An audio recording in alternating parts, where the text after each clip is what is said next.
It's time to step up your game. Let's get ready to rumble!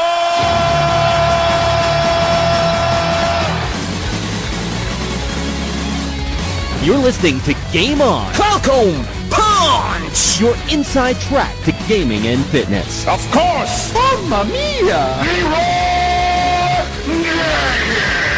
We've got interviews one-on-one with your gaming experts. Hi, folks. This is Jim Cummings. This is Courtney Taylor. This is Duke Nukem. And we'll help you keep fit along the way. It's time for the moment you've been waiting for. Get ready, because Game On starts now. Game on! Game on! Game on!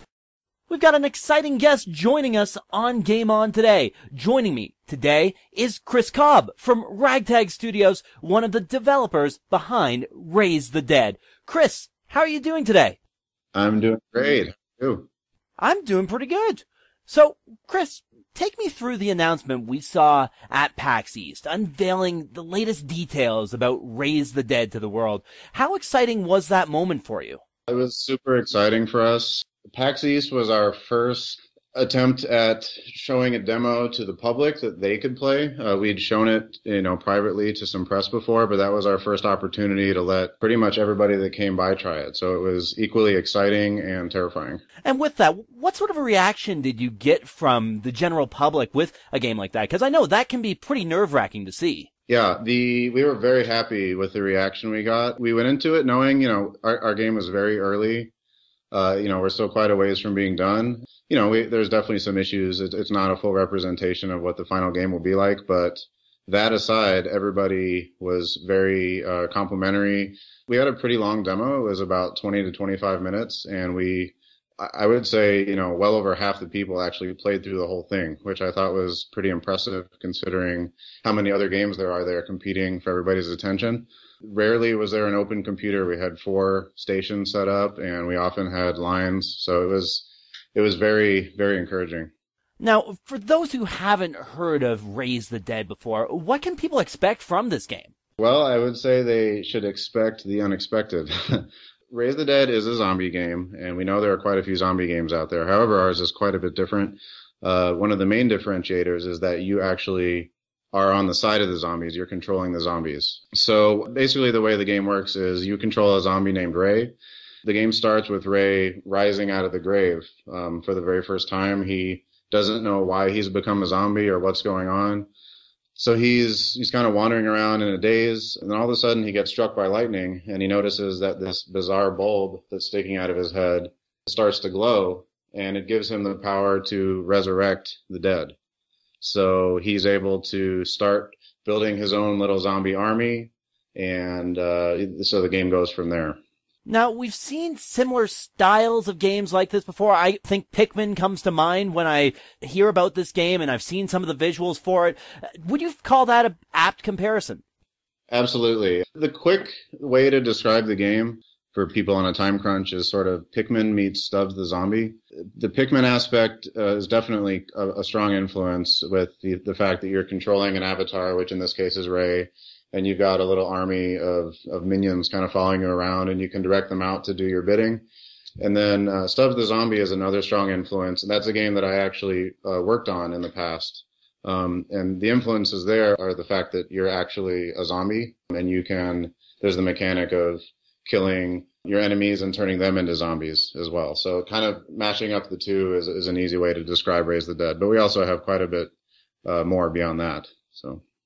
Right, and I'm glad you brought up Stubbs the Zombie. Like you mentioned, game that you worked on back in 2005 with Wide Load Games. How would you compare the environment working on Stubbs the Zombie compared to working on Raise the Dead? To be honest, it's not a whole lot different. So when I was at Wide Load, I think I was maybe the 8th person hired. I think we had around a 10-man team on that game. And so by my standards at that time, that was easily the smallest project I had worked on, and it had a great independent spirit to it. And it really felt like we were doing something very different. And that's exactly how I feel working on this game now, except the difference is we're even smaller. We're only a 3-man team, but we definitely have the same independent spirit and feel like we're doing something really unusual. And I've seen some of the screenshots for this game, and just for those listening to this interview right now, they are seeing some of those visuals as well. It's got a nice, colorful art style that always seems neglected in your typical zombie games. What's the inspiration here? So, yeah, as you said, typically zombie games are pretty dark and uninviting. Our game it's not a scary game at all. We want it to be inviting to everybody. So with that, we wanted to go with, a colorful, lighthearted art style. The subject matter of the game, technically, if you break it down, it's a bit violent. We will have a bit of blood, but we won't be going overboard with it at all. I would say Plants vs. Zombies is kind of an influence for our art style. Everybody loves that game. The characters are all very cute. So that's basically what we wanted to do with this. We wanted to have it, we didn't want to scare anybody away with overly terrifying zombies. Now, you've got a Kickstarter campaign for this game slated to begin. I guess, what's your goal with this campaign? So with the Kickstarter campaign, we basically need, additional resources to fully visualize the game that we would like to make. As I mentioned, we're a small 3-man team. We've been working on this game for about a year now and funding it ourselves.